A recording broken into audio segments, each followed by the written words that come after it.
Assalamualaikum warahmatullahi wabarakatuh. Apa kabar semua? Semoga kita senantiasa dalam lindungan Allah Subhanahu wa Ta'ala. Pertama-tama saya ucapkan terima kasih kepada dosen pengampu Ustadz Syahrial MUD. Semoga beliau sehat selalu dan senantiasa dalam lindungan Allah Subhanahu wa Ta'ala. Dalam video pembahasan kali ini kami akan membahas mengenai ritual dan intuisi dalam Islam. Namun sebelum itu saya akan membacakan anggota kelompok kami terlebih dahulu, yaitu ada saya sendiri Fatimatu Zahra, yang kedua ada saudara Nurmaidi, dan yang ketiga ada saudara Saleh. Materi pertama yaitu ritual dalam Islam akan dijelaskan oleh saudara Nurmaidi. Ritual dalam Islam. Secara umum, ritual dalam Islam mempunyai dalil yang tegas dalam Al-Quran dan As-Sunnah seperti sholat. Semua agama mengenal ritual karena setiap agama memiliki ajaran tentang hal yang sakral. Salah satu tujuan pelaksanaan ritual adalah pemeliharaan dan pelestarian kesakralan. Di samping itu, ritual merupakan tindakan yang memperkokoh hubungan pelaku dengan objek yang suci dan memperkuat solidaritas kelompok yang menimbulkan rasa aman dan kuat mental. Materi kedua yaitu ritual Islam akan dijelaskan oleh saudara Maidi. Ritual Islam. Ritual merupakan tindakan yang memperkokoh hubungan pelaku dengan objek yang suci dan memperkuat solidaritas kelompok yang menimbulkan rasa aman dan kuat mental. Ritual didefinisikan sebagai perilaku yang diatur secara ketat, dilakukan sesuai dengan ketentuan, dan berbeda dengan perilaku sehari-hari, baik cara melakukannya maupun maknanya. Secara umum, ritual dalam Islam dibedakan menjadi dua, yakni ritual yang memiliki dalil yang tegas dan eksplisit di dalam Al-Quran maupun Sunnah seperti sholat, dan ritual yang tidak memiliki dalil baik dalam Al-Quran maupun Sunnah. Praktek ini sering dianut Muslim yang memandangnya sebagai bagian dari agama yang benar seperti Maulid Nabi. Materi selanjutnya yaitu klasifikasi ritual dalam Islam akan dijelaskan oleh saudara Saleh. Klasifikasi dalam ritual Islam. Ritual terbagi menjadi 3 tingkatan, yaitu yang pertama, ritual Islam primer, yaitu ritual yang wajib. Yang kedua, ritual Islam sekunder seperti sholat sunnah. Dan yang ketiga adalah ritual Islam tertier.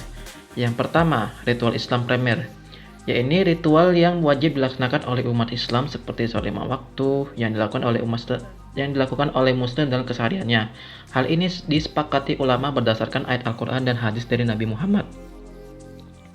Yang kedua, ritual sekunder. Ritual sekunder ini berupa seperti sholat tahajud dan sholat duha, yaitu ibadah-ibadah yang berupa sunnah.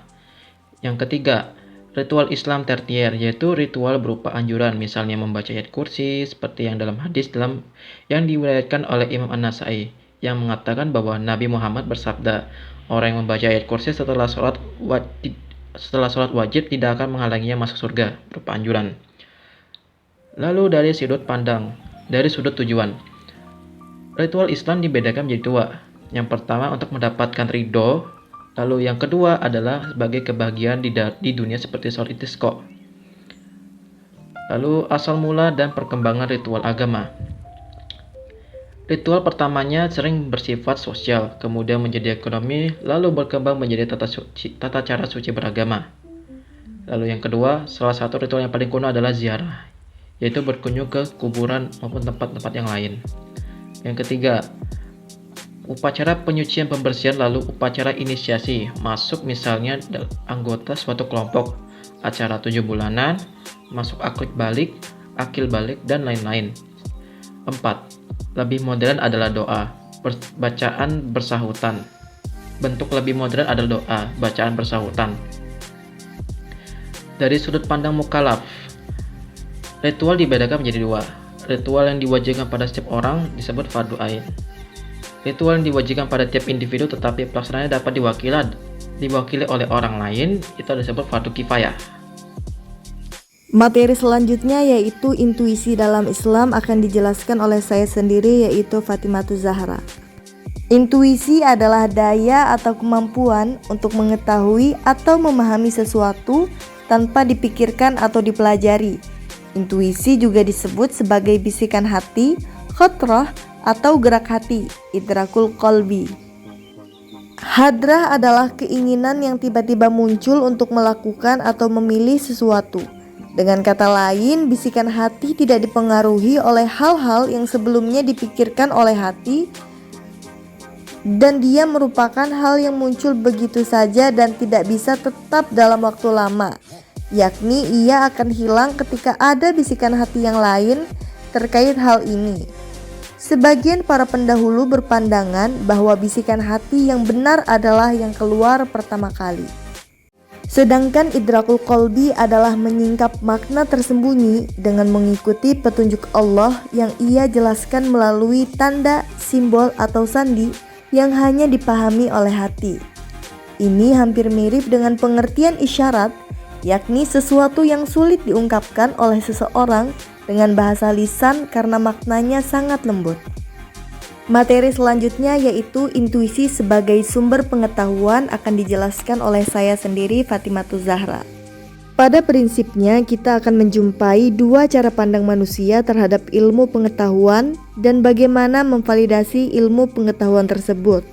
Yang pertama melalui akal yang merespon segala sesuatu secara rasional atau masuk akal, ataupun sesuatu yang dapat diterima oleh akal dan sesuatu yang empiris, sehingga muncullah kaum nasionalis dan materialistik yang saat ini digaungkan oleh Barat. Sedangkan yang kedua adalah melalui intuisi, yaitu suatu validasi yang tidak empiris bahkan di luar nalar manusia.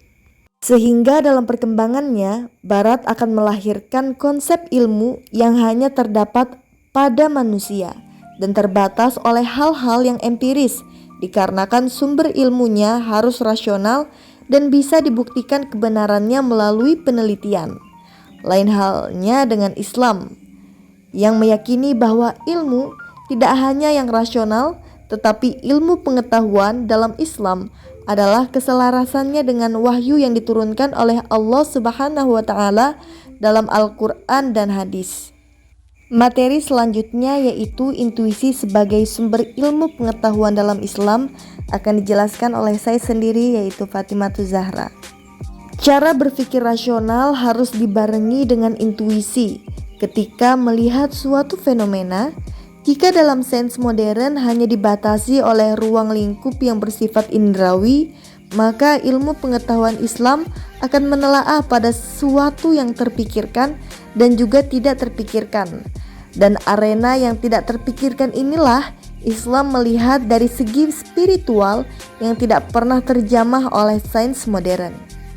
Menurut Muhammad Iqbal, pengetahuan intuisi lebih tinggi daripada pengetahuan rasional dan empiris, karena akal dan indera adalah instrumen yang lebih kompeten untuk menghadapi objek materi, serta hubungan kuantitatif intuisi dapat menuntun dari kehidupan imateri.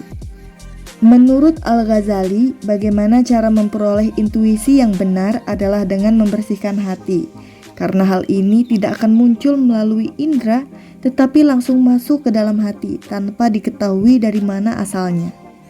Imam Al-Ghazali juga menegaskan bahwa cara memutuskan ikatan hati dengan segala sesuatu serta mensucikan hati dan sambil memohon menghadap Allah secara totalitas sebagai metode yang senantiasa diterapkan oleh para nabi, karena ilmu secara intuisi akan langsung tertanam pada hati mereka tanpa perantara dan langsung tersambung kepada Allah. Sekian pemaparan materi dari kami. Berikut adalah kesimpulan materi pada video kali ini.